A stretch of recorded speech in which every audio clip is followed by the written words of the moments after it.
오늘 금요 기도회 가운데 우리에게 주신 말씀은 베드로전서 3장 13절에서 22절 말씀입니다.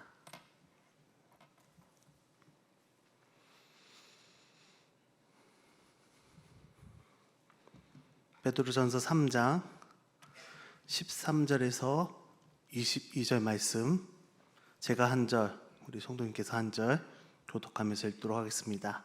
베드로전서 3장 13절에서 22절입니다. 또 너희가 열심으로 선을 행하면 누가 너희를 해하리요? 의를 위하여 고난을 받으면 복 있는 자니 그들이 두려워하는 것을 두려워하지 말며 근심하지 말고 너희 마음에 그리스도를 주로 삼아 거룩하게 하고 너희 속에 있는 소망에 관한 이유를 묻는 자에게는 대답할 것을 항상 준비하되 온유와 두려움으로 하고 선한 양심을 가지라. 이는 그리스도 안에 있는 너희의 선행을 욕하는 자들로 그 비방하는 일에 부끄러움을 당하게 하려 함이라. 선을 행함으로 고난받는 것이 하나님의 뜻일진데 악을 행함으로 고난받는 것보다 나으니라. 그리스도께서도 단번에 죄를 위하여 죽으사 의인으로서 불의한 자를 대신하셨으니 이는 우리를 하나님 앞으로 인도하려 하심이라. 육체로는 죽임을 당하시고 영으로는 살리심을 받으셨으니 그가 또한 영으로 가서 옥에 있는 영들에게 선포하시니라. 그들은 전에 노아의 날 방주를 준비할 동안 하나님이 오래 참고 기다리실 때에 복종하지 아니하던 자들이라. 방주에서 물로 말미암아 구원을 얻은 자가 몇 명뿐이니 겨우 8명이라. 물은 예수 그리스도께서 부활하심으로 말미암아 이제 너희를 구원하는 편이 곧 세례라. 이는 육체의 더러운 것을 제하여 버림이 아니요 하나님을 향한 선한 양심의 간구니라. 그는 하늘에 오르사 하나님 우편에 계시니 천사들과 권세들과 능력들이 그에게 복종하느니라. 아멘. 네, 우리 옆에 계신 분들과 함께 인사하도록 하겠습니다. 좋은 일이 있을 겁니다. 좋은 일이 있을 겁니다. 제가 몇 주 전에 아마 이 베드로전서 1장 말씀을 가지고 수요 기도회 때 참 소망이라는 말씀 제목으로 말씀을 나눴던 기억이 있습니다. 베드로전서는 베드로가 핍박과 고난을 받는 그리고 고난을 당하는 성도들에게 위로하면서 믿음과 소망을 주기 위해 쓴 편지입니다. 그래서 베드로 전서를 보면서 소망의 편지라고 부르기도 합니다. 그러면서 이 핵심적인 소망이라는 단어가요, 베드로 전서에 4번 나옵니다. 그 중에 첫 번째로 나오는 말씀이 베드로 전서 1장 3절인데요. 우리 주 예수 그리스도의 아버지 하나님을 찬송하리로다. 그의 많으신 긍휼대로 예수 그리스도를 죽은 자 가운데서 부활하게 하심으로 말미암아 우리를 거듭나게 하사 산 소망이 있게 하시며 라고 말씀하고 있습니다. 그리고 나서 베드로전서 1장 21절에 또 소망이라는 단어가 나오는데요. 너희는 그를 죽은 자 가운데서 살리시고 영광을 주신 하나님을 그리스도로 말미암아 믿는 자니 너희 믿음과 소망이 하나님께 있게 하셨느니라. 아멘. 이 두 구절을 요약해서 말씀드리면 하나님께서 예수 그리스도를 죽음 가운데서 살리셨습니다. 그렇죠? 그렇게 살리신 것 같이 고난당하는 성도들을, 고통 가운데 있는 성도들을 고통에서 건져 주실 것이다. 더 나아가서 천국의 영생을 누리게 해 주실 것이다. 그러니 소망을 가져라. 그래서 우리가 구원의 소망, 천국의 소망을 가질 때 우리가 핍박 가운데 있더라도, 고난 가운데 있더라도, 힘든 가운데 있더라도, 어려운 가운데 있더라도 예수님을 믿는 그 믿음을 끝까지 그 소망 하나로 지킬 수 있으며 이 땅에서 그 소망 때문에 천국의 기쁨을 누리며 살아갈 수 있는 것입니다.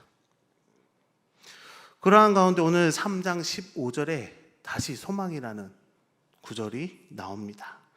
3장 15절 말씀 우리 함께 읽도록 하겠습니다. 너희 마음에 그리스도를 주로 삼아 거룩하게 하고 너희 속에 있는 소망에 관한 이유를 묻는 자에게는 대답할 것을 항상 준비하되 온유와 두려움으로 하고. 아멘. 그리스도를 주인으로 삼고 우리가 거룩한 삶을 살아가게 되면 우리의 주변 사람들이 너는 어떻게 그렇게 소망을 가지고 기쁨으로 살아가느냐, 너희의 소망이 무엇인데 그렇게 고난 중에도 이 힘든 가운데서도 어려운 가운데서도 기뻐하며 감사하며 행복해 살아갈 수 있느냐 물어본다는 것입니다. 그래서 너희 속에 소망에 관한 이유를 묻는 자에게 대답할 것을 항상 준비하라고 오늘 말씀하고 있습니다. 그렇다면 여러분, 우리 말씀대로 준비되어 있는지 제가 물어보겠습니다. 여러분은 소망을 가지고 있습니까? 몇몇 분들만 가지고 있는 것 같은데요. 소망을 가지고 있습니까? 가지고 있다면 그 소망의 이유가 무엇입니까? 답은 다양하게 나올 수 있죠. 구원의 소망, 영생의 소망, 부활의 소망, 하나님과 함께 하신다는 소망, 너무나도 많은 우리가 대답할 수 있는 구체적으로 논리적으로 대답은 못하더라도 대답할 수 있는 것들이 있습니다. 그리고 말로 표현할 수 있는, 응답할 수 있는 답들도 가지고 있는 분들이 꽤 많습니다. 그런데요, 이렇게 우리가 답을 준비하고 소망에 대한 정의를 하고 이런 답들을 가지고 있는데 문제가 있습니다. 무엇이 문제일까요? 아무도 물어봐 주지 않는다는 것입니다. 여러분의 삶을 살아가면서 여러분들에게 어떻게 그렇게 소망 가운데 살아가고 있습니까? 라는 질문을 요 근래, 더 나아가서 요 몇 년 동안 받아본 적이 있으십니까? 어떻게 그렇게 기쁨으로 살아가고 있냐고, 어떻게 구원의 확신 가운데 소망을 품고 천국의 소망을 가지고 살아가고 있냐고 누가 물어본 적이 있으십니까? 너무나도 안타깝게도 저에게조차도 물어봐 주지 않습니다. 세상이, 불신자들이 묻지 않습니다. 그러니까 어떻게 합니까? 물어보지 않는데 나는 답은 준비되어 있고 그냥 교회가, 성도가 묻지도 않는데 세상을 향해서 대답을 합니다. 소망은 이것이다. 그러니 소망을 품어라. 이런 소망이 있다. 너도 그 소망을 가져라. 그럼 믿지 않는 사람들이 뭐라고 합니까? 우리가 언제 물어봤냐? 관심도 없는데 왜 자꾸 말하냐? 나는 그런 거에 관심이 없다. 왜 자꾸 강요하냐? 이런 반응으로 우리를 대합니다. 결국 허공에 외치는 대답이 될 수밖에 없죠. 그렇다면 오늘 3장 15절 말씀, 대답할 것을 항상 준비하라는 말씀은 다시 이렇게 풀이할 수도 있습니다. 믿지 않는 사람들이 물어볼 수 있도록, 물을 수 있도록 하라는 것이죠. 너희가 이렇게 행동함으로 믿지 않는 사람들이 물어볼 수 있게 하라는 것입니다. 그렇다면 그렇게 물어볼 수 있는 방법이 무엇일까요? 베드로전서 2장 12절에 베드로는 이렇게 말하고 있습니다. 너희가 이방인 중에서 행실을 선하게 가져 너희를 악행한다고 비방하는 자들로 하여금 너희 선한 일을 보고 오시는 날에 하나님께 영광을 돌리게 하려 함이라. 아멘. 교회를 비방하고 손가락질하고 우리를 욕하는 그 세상을 향해서 선한 행실을 행하라고 말하고 있습니다. 베드로서를 쭉 읽어보면요, 베드로가 말하는 선은 이런 것입니다. 세상의 법과 권세자에게 순종하는 것, 부당하게 고난을 주는 주인에게 순종하는 것, 믿지 않는 남편에게 순종하는 것. 지금까지 나열한 것만 봐도 너무나도 억울한 것입니다. 그런데 순종하고 선한 행실을 나타내라고 합니다. 그렇게 하는 이유가 무엇입니까? 그래야 세상 사람들이 묻는다는 것입니다. 그래야 세상 사람들이 관심을 가진다는 것입니다. 너희는 왜 그렇게 사느냐? 왜 그렇게 소망을 가지고 살아가느냐? 너희는 왜 비방을 받는데 그렇게 순종하며 선한 행실을 행하며 살아가느냐? 그래야만 세상 사람들이 묻는다는 것입니다. 그 질문이 약간 비아냥 걸 있음도 있겠죠. 너희는 너무 어리석다. 너희는 어떻게 그렇게 답답하냐? 그러면서 물어볼 수도 있습니다. 물어볼 때 우리의 준비된 답을 할 수 있는 것입니다. 묻도록 만들기 위해서 우리가 선한 행실을 해야 되는 것이죠. 그럴 때 우리의 준비된 답을 전할 기회가 생기는 것입니다. 그런 의미에서 베드로는 다시 한번 선을 행할 것을 권면하고 있습니다. 13절, 14절 말씀입니다. 오늘 읽은 말씀 13절, 14절 말씀 함께 읽겠습니다. 또 너희가 열심으로 선을 행하면 누가 너희를 행하리요? 그러나 의를 위하여 고난을 받으면 복이 있는 자니 그들이 두려워한 것을 두려워하지 말며 근심하지 말고. 아멘. 적극적으로 선을 행하는 성도들을 해야 할 자가 누구냐라고 물어봅니다. 세상도 선을 행하는 사람을 해야 할 수는 없습니다. 선을 행하는데 어떻게 거기에 악을 갚을 수 있겠습니까? 그럴 사람은 없다는 것입니다. 믿지 않는 사람들도, 불신자들도 선을 행한다는 것은 좋은 일인 것을 알기에 시비 거는 사람은 아무도 없습니다. 그런데 우리는 불의한 상황에서도 선을 행해야 하고 그 선을 행함으로 소망의 이유를 대답할 기회를 얻어야 하는 것입니다. 그런데요, 불의한 일을 당하면 우리는 어떻게 반응할까요? 성경만 가도 알 수 있습니다. 베드로가 예수님이 체포당하던 그 밤에 그 상황에서 불의한 상황을 당하니까 칼을 뽑아들죠. 그리고 휘두릅니다. 그러자 대제사장의 종의 귀를 잘라버립니다. 땅에 떨어뜨립니다. 그러자 예수님께서 뭐라 하셨습니까? 칼을 도로 내 칼집에 집어넣어라. 칼을 가진 자는 다 칼로 망하니라. 바울만 봐도 부당한 일을 참 많이 당했습니다. 고난을 많이 당했죠. 그런데 바울이 뭐라고 합니까? 로마서 12장 17절 21절입니다. 아무에게도 악으로 갚지 말고 모든 사람 앞에서 선한 일을 도모하라. 악에게 지지 말고 선으로 악을 이기라. 악을 이기는 방법이 악으로 이기는 것이 아니라 선을 행하는 것입니다.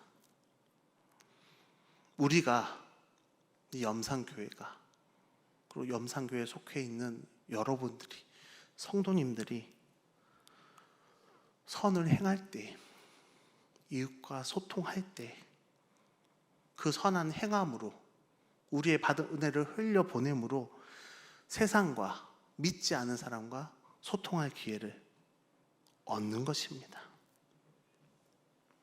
그렇다면 이렇게 힘들게 어렵게 소통할 기회를 얻었다면, 이렇게 선을 행함으로 누군가가 나에게 소망에 대해서, 그 이유에 대해서 물으면 어떻게 해야 될까요?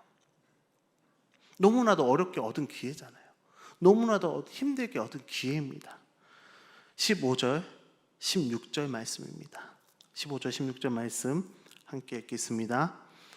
너희 마음에 그리스도를 주로 삼아 거룩하게 하고 너희 속에 있는 소망에 관한 이유를 묻는 자에게는 대답할 것을 항상 준비하되 온유와 두려움으로 하고 선한 양심을 가지라. 이는 그리스도 안에 있는 너희의 선행을 욕하는 자들로 그 비방하는 일에 부끄러움을 당하게 하려 함이라. 아멘. 거룩하게 삶을 살아가는데 질문을 받습니다. 이제 이유가 뭐냐? 대답할 것은 이제 준비되어 있죠. 준비되어 있다면 준비하되 온유와 두려움으로 하고 선한 양심을 가지라 라고 말하고 있습니다. 묻거든 대답할 말을 준비하되 항상 준비하되 온유와 두려움으로 하고 선한 양심을 가지라고 말하고 있습니다. 온유함을 가지는 것, 사람을 온유하게 대하는 것, 그것이 소망에 대한 이유를 묻는 자에게 대답해 줄 수 있는 우리의 모습입니다. 온유함 단어를 찾아보면요, 친절함, 부드러움, 겸손, 이런 너무나도 좋은 의미를 가진 말입니다. 근데 이 온유함이 하나님을 신뢰하기 때문에 가질 수 있는 성품인 것입니다. 이 온유함에 대해서요, 구약시대 때 하나님이 보시기에 귀한 성품으로 강조되었던 사건이 있습니다. 민수기 12장에 보면 온유함이 지면의 모든 사람보다 더하더라 라고 표현되어 있습니다. 누구를 말한 것이죠? 모세를 말한 것입니다. 모세가 구스 여인을 취했을 때 그의 누이 아론과 미리암이 모세를 향해서 비난했습니다. 그냥 건전하게 비판하고 비난한 것이 아니라 마구 비난했습니다. 너만 하나님과 이야기하냐?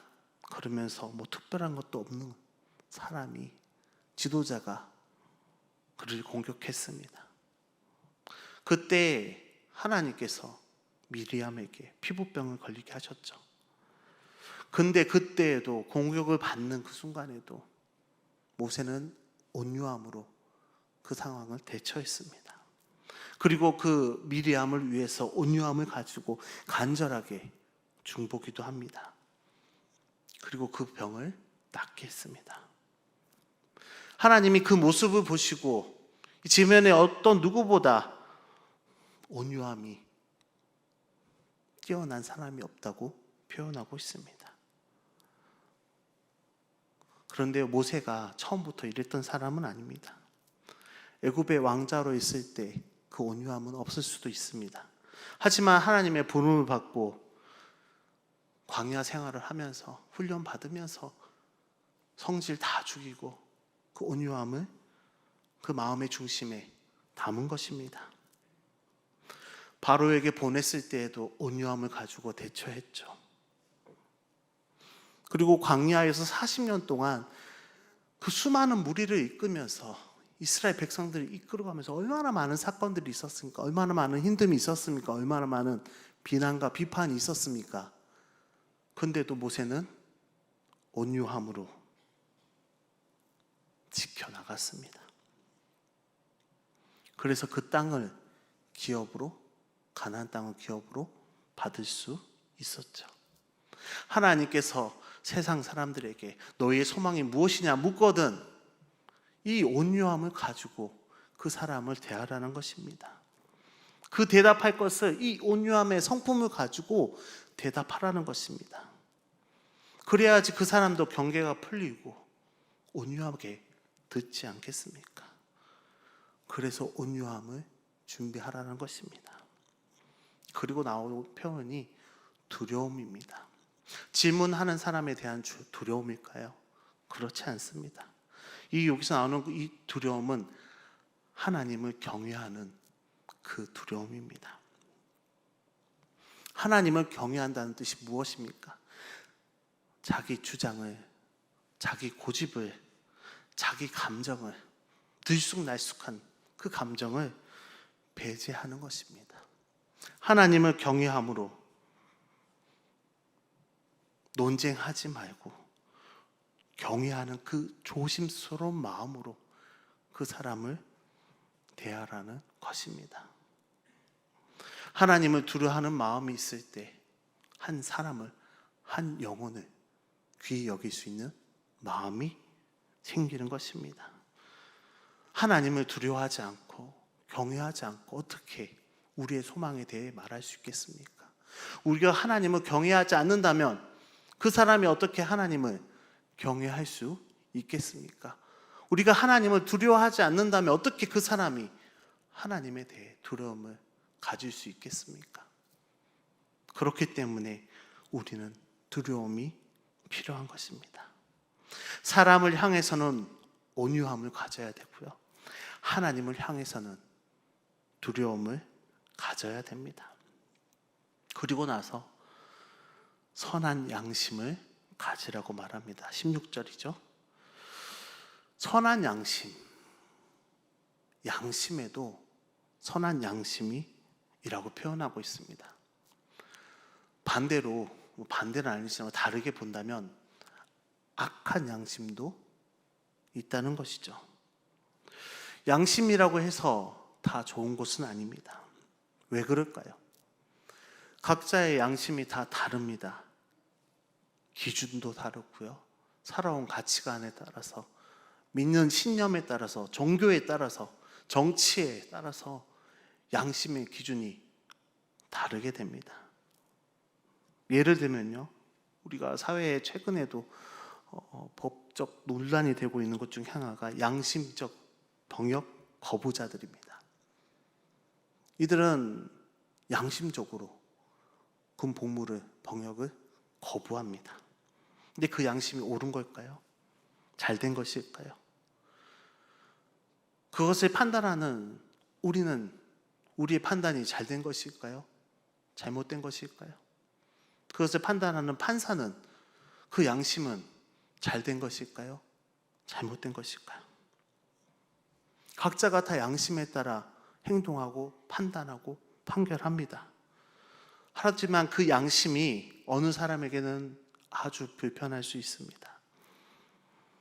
때로는 이 양심 때문에, 각자의 양심 때문에 싸우기도 하고 분열이 일어나기도 합니다.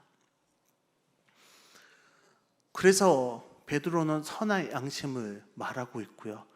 그 선한 양심을 어디서 구해야 되는지 21절 후반에 이렇게 표현하고 있습니다.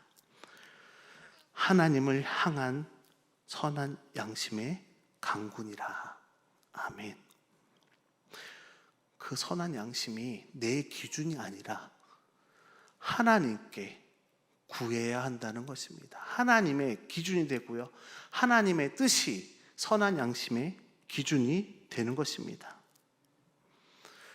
초기 기독교인들이 그 사회생활에서, 신앙생활을 하면서 어떻게 살았습니까?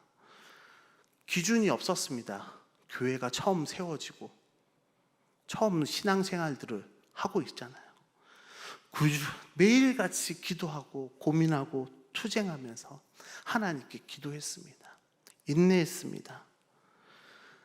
그리고 매일같이 믿음 안에서, 신앙 안에서 하나님을 느끼고요.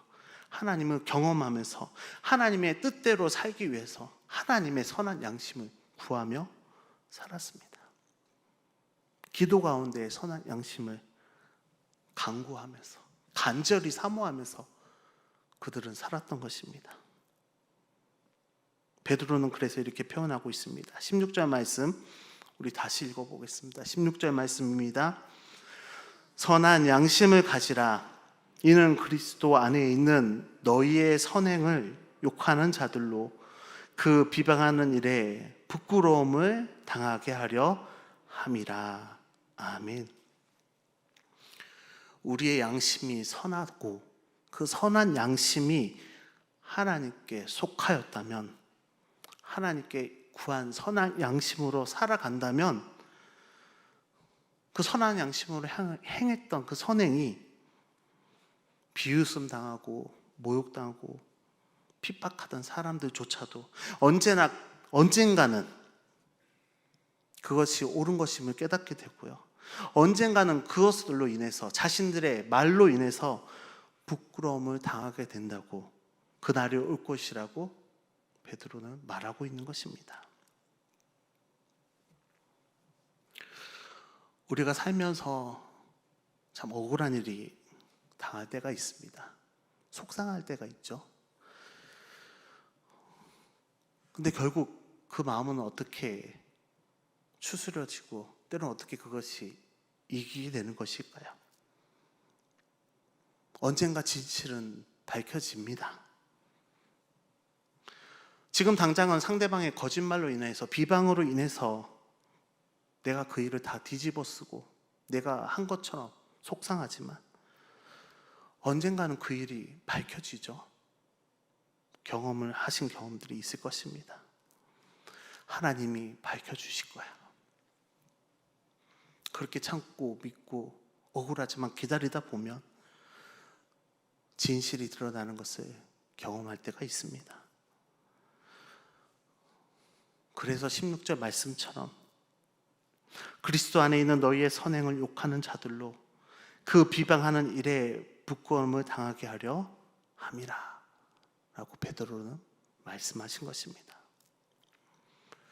여러분, 세상에는 우리 기독교인들을 비방하고 심하게 욕하고 박해를 가하는 사람들이 많습니다. 근데 지금만 있었을까요? 옛날에도 있었고요. 과거 어느 때든 어느 시기든 늘 기독교는 박해를 받는 그런 종교였습니다. 늘 어려움이 있었고요. 더 큰 세력들로 인해서 늘 핍박이 있었습니다. 근데 우리 기독교 역사를 보면요, 박해를 받으면 받을수록, 어려움을 당할수록, 쫓기면 쫓길수록 그 신앙이 더 뜨겁게 불탔던 것을 기억합니다. 왜 그랬을까요? 결국에는 선을 행했던 그리스도인들이, 기독교인들이, 그 욕하던 자들이 결국은 부끄러움을 당했기 때문입니다. 그것은 우리가 알고요, 그것이 하나님의 뜻이고 하나님이 살아계시다는 증거인 것입니다. 약한 세상을 힘으로 맞서겠습니까? 우리는 힘이 없습니다. 힘으로 무릎을 꿇힐 수도 없습니다. 우리가 많은 지식을 가지고 그들과 대적할 수 있을까요? 그들에게 부끄러움을 깨우치게 할 지식도 우리에게는 없습니다. 하지만 우리가 사랑으로 선한 일을 할 때, 선행으로 사람들을 돌볼 때 그 사람들의 생각을 변화시킬 수 있고요, 그 사람들을 하나님으로, 하나님께로 인도할 수 있는 것입니다. 비록 저와 여러분의 선행이, 착한 양심이 너무 미미하고 너무 작은 것일지라도 그 작은 것 하나가, 그 작은 선행이 그 사람을 변화시키고요, 그 지역을 변화시키고요, 이웃을 변화시키고 세상을 변화시키는 힘이 되는 것을 믿으시기 바랍니다. 세상은 우리를 악으로 물들이려고 하지만 우리는 오히려 선으로 세상을 변화시켜야 하는 것입니다. 사랑하는 염산교회 성도 여러분, 소망의 질문을 받는 것 기쁜 일입니다. 누가 나에게 왜 그렇게 살아가냐 묻는다면 기뻐하십시오. 내가 구원의 소망을 가지고 하나님을 잘 믿고 있구나 라고 생각하십시오. 그러면서 끝까지 주님 바라보시고 구원의 믿음으로, 천국의 소망으로 살아가 보시기 바랍니다. 우리는 주님의 은혜를 받은 하나님의 백성입니다. 하나님의 백성, 그리스도인, 성도, 무엇을 의미합니까? 하나님이 주시는 은혜로 고난 중에서도 감사할 수 있으며 환난 중에도 기뻐할 수 있습니다. 그렇게 살아갈 때 세상의 빛이 되는 것이고요, 세상이 우리에게 소망의 이유를 묻게 되는 것입니다. 이유를 묻는 사람들에게 준비하십시오. 담대히 하나님의 복음을 준비하시기 바랍니다. 그리고 증거하시기 바랍니다. 늘 준비된 마음으로 언제든지 대답할 수 있도록. 그런데 세 가지를 더 준비해야 되겠죠? 온유함으로 준비하고, 두려움으로 준비하고, 선한 양심을 가지고 준비해야 됩니다. 우리가 구별되어 우리가 우리의 삶에서 선을 행하며 착한 양심으로 살아갈 때 우리 가운데 주님이 빛나게 될 것이고요, 우리의 소망의 이유가 분명하게 드러날 것입니다. 그렇게 살아가며 이유를 확실히 드러내며 살아가는 저와 여러분 되시기를 주님의 이름으로 축원합니다. 기도하겠습니다. 사랑의 하나님, 구원의 주님을 믿는 믿음으로 천국의 소망을 바라보게 하시니 감사합니다. 주님이 주시는 은혜로 고난 중에도 감사하며 환난 중에도 기뻐하는 삶을 바라보게 하시니 감사합니다. 우리의 소망이 세상의 빛이 되어 소망에 관한 이유를 묻는 사람들과 예수님을 믿지 않는 사람들에게 담대히 살아계신 하나님을 간증하며 예수님의 복음을 증거하게, 그렇게 살아가게 인도하여 주시옵소서. 우리가 온유하길 원합니다. 하나님을 두려워하며 경외하길 원합니다. 하나님의 뜻에 합당한 선한 양심을 가지기를 원합니다. 주님, 선은 행함으로 소망의 이유를 분명히 나타내며 살아가는 저희가 되게 하여 주옵소서. 예수님의 이름으로 기도합니다. 아멘.